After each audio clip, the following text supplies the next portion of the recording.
Greetings, ladies and gentlemen. It is your favorite dark sorcerer here.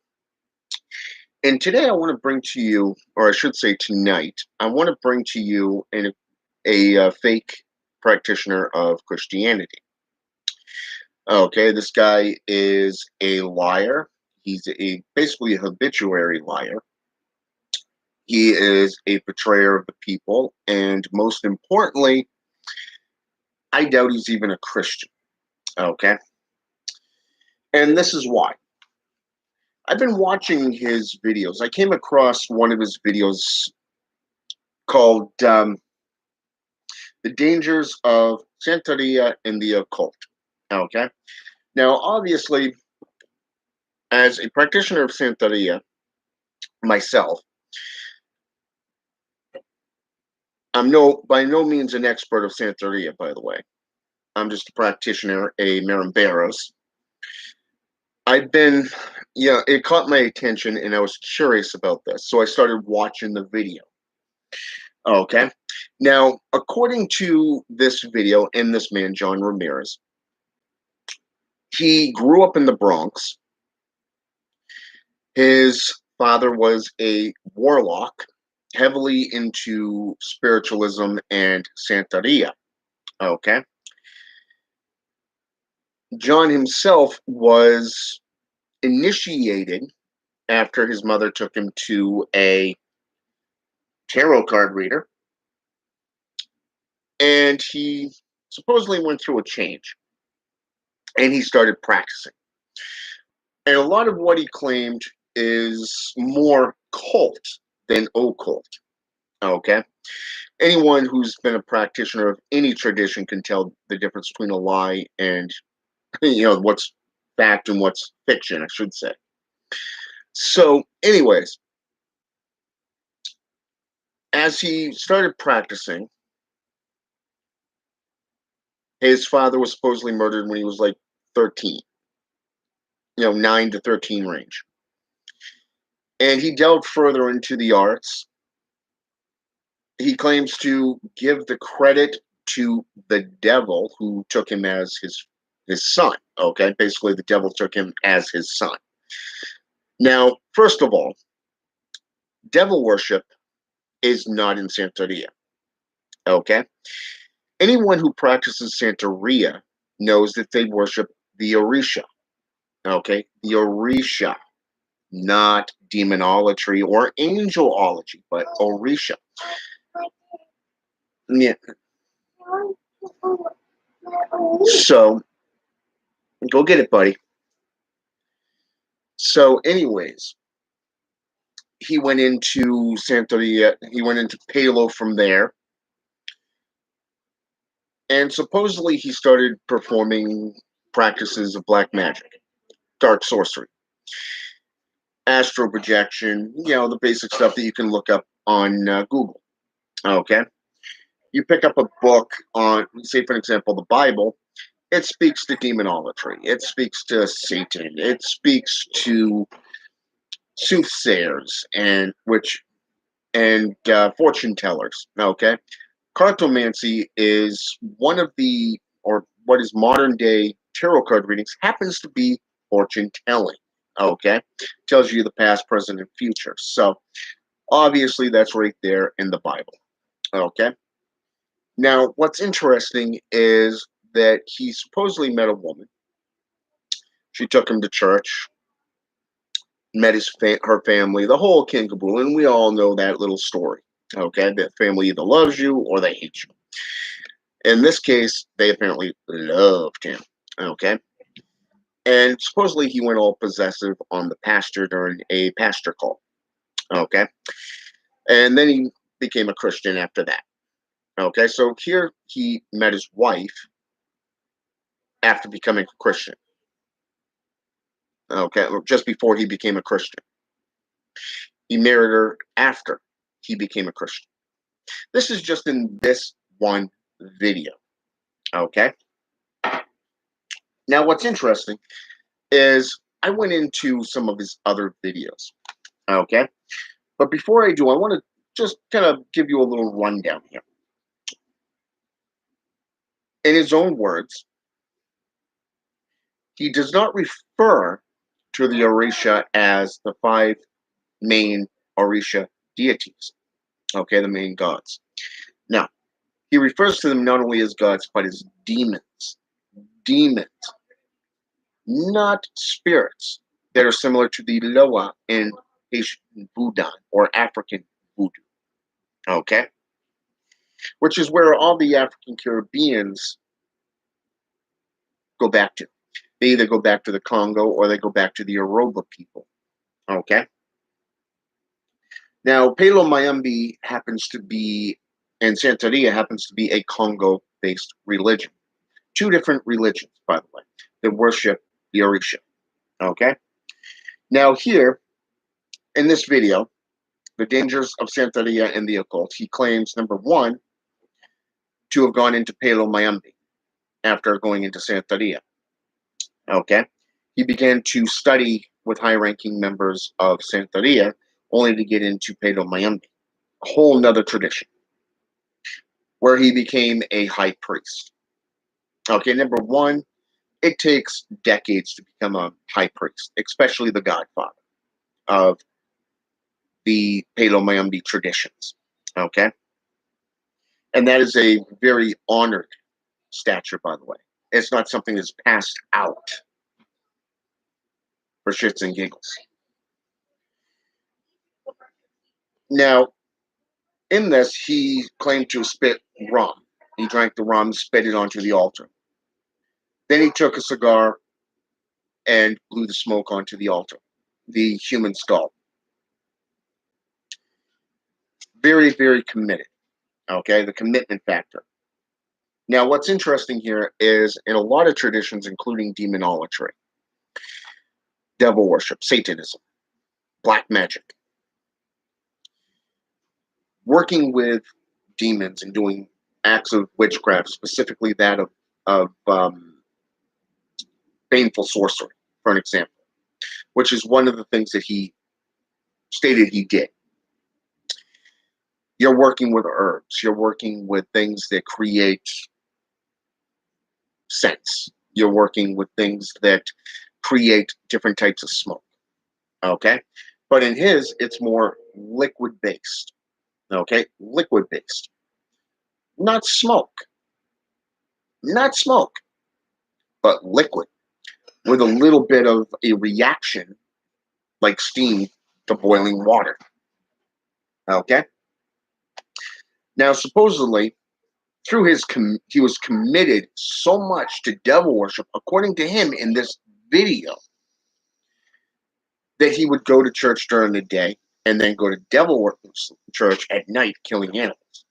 Okay, number one, just about every tradition, including Christianity, slaughtered animals. Look at Leviticus, for an example. Prime example. Casting lots, the scapegoat, associated with Zazazel. Okay. Now this is where things took the turn and became hypocrisy. So he's going to do different things. Even the Bible says never to serve two masters because you'll end up loving the one and hating the other, and vice versa. This is in the Gospels, by the way, the New Testament. You can Google this yourself. Okay? Now, supposedly after his little possession where he picked up, the pasture and had 200 plus guys on top of him with 200 plus people praying, yada, yada, yada, forcing him to say, Jesus is Lord, yada, yada, yada. He supposedly tried to commit suicide where he went down to hell through a subway car and supposedly imaginary cross came up. Okay, and after that he became committed to Jehovah, to Jesus, whatever his name is, because that's his exact words, whatever your name is. He even wrote out a pact, okay, with Jesus or God in this video. And he clearly states this fact. Okay, number one, if you've written a pact with Satan or a demon, that is a legally binding contract. It doesn't matter what tradition you turn to, it's legally upheld, okay, through Lucifer's Raphael, the infernal scribe and pact maker. You see, a Satanist, anyone who deals with demons would know this. Anyone who's done their own homework into demonolatry would know this, okay? So, anyways, so during this aspect where he was trying to find absolution and redemption, supposedly he was haunted for like a month. Okay, we're dealing with hauntings. We're dealing with possessions of locations. In this case, his home, and he was supposedly hearing demonic tongues, which he understood. Okay, so right here, that's a bold-faced lie. Because if you're committed to the other side, you'll be hearing other types of tongues. Okay, not demonic tongues. You can't. That's like saying, okay, on one hand, devil worshiper, on the other hand, Christian. Hi. Daddy's doing a video, buddy. Okay, did you get your nighttime stuff? All right, good job, buddy. If you need Daddy, he'll be here for you. Okay, love you. So, anyways, where was I? All right, okay. So here he's understanding demonic tongues. So whereas he's supposedly supposed to be seeking redemption. Okay. Now, anybody who's ever associated a church or any kind of Christian will tell you they don't sit anywhere near witches, warlocks, or anything associated with devil worship. In fact, they'll avoid you like the fucking plague. Okay. So this is all stuff that he supposedly wrote in his book. Okay. Now, he did write a book. I actually looked this up myself. So I do know that's there, and he's written several others too. So then you go into other videos that he's done, that he was invited on. Thunder and Light Studios, for an example. Ex-Satan worshiper, John Ramirez, testimony. Okay. Number 3, another video. This one here, these next two I got a big kick out of. And this is why. Q&A with former Satanist. Interview with evangelist John Ramirez. Number 4, ex-Satanist worshiper. Exposes the occult of witchcraft. John Ramirez testimony. Okay? And this last one was actually an interview with Kelly Nisi Ortiz. Okay? Number 1, Nisi is a term used in Palo Mayombe. Okay? In Santeria. Okay? It is a Latin name. So for this individual who claims to be a Christian to actually use this as a middle name, that's humorous. Okay? That, again, you're serving two masters. Okay? So here, he claims to be a former Satanist, a former warlock of 25 years. Okay? 25 years. Now, what's interesting is this is where it really caught my attention, and it's like I couldn't hold it. I had to post on this woman's page. Okay? And I blatantly called John Ramirez a con man. And this is why. He said he was married on Halloween night. Okay? Now, anyone who's a practitioner of witchcraft, sorcery, or the occult knows that Halloween is the devil's night. The devil's night. Okay? Now, he claimed that Satan was the one that married him. Ooh, interesting, huh? And this is an evangelist who supposedly was already a Christian when he got married. Wow, which is the truth here, right? So, I also pointed out some other facts. Number 1, Beelzebub, Lord of Flies, Lord of the Sabbath. Anybody who practices demonolatry or angelology knows that Beelzebub was the or is the Lord of the Sabbath. Okay, not Satan. Satan didn't come into play until the political text. Okay, in the political text, he was replaced by Satan at the hands of you get ready for this. You'll find this one humorous.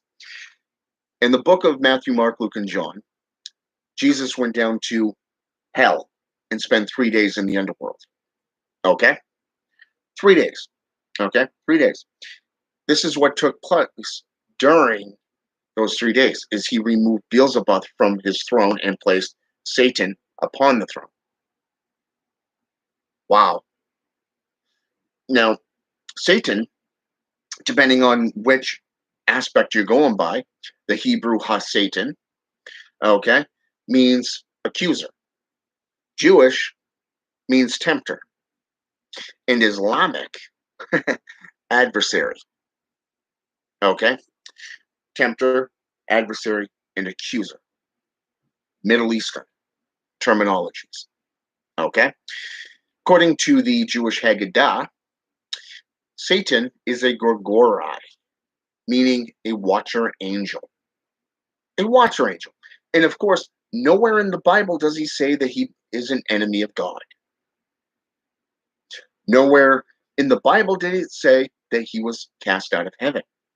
People assume that Satan was cast out because in Isaiah 14:12, Lucifer, who was an archangel, not a Gregori, but a watcher, a archangel, was supposedly cast out because he wanted to put his throne above God's, above the heavens.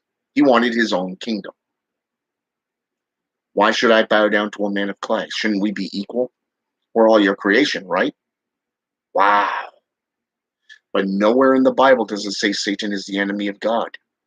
In fact, 2 Corinthians chapter 4, verse 4 says that Satan is the God of this world. This is King James, by the way. King James, the New King James, the Teacher's Reference Edition. Even if you go into the NIV version or the Gideon's, you're going to see this. Okay? So, even with all this evidence, I even took it a step further and went into the Dead Sea Scrolls, the scroll of Amram. And I pointed out the factor that Belial, who is considered to be a demonic king and one of the 72 goetic demons of King Solomon, okay, was the adversary of Michael, the archangel. Okay. Now, in this scroll, and I find it interesting because of the fact that that Belial was the leader of the sons and daughters of darkness versus Michael, the leader of the sons and daughters of light. Okay. So, since Satan came after this, since Azazel goes as far back as the Book of Enoch, supposedly pre-flood era, I find it interesting how many characters that play the supposed devil.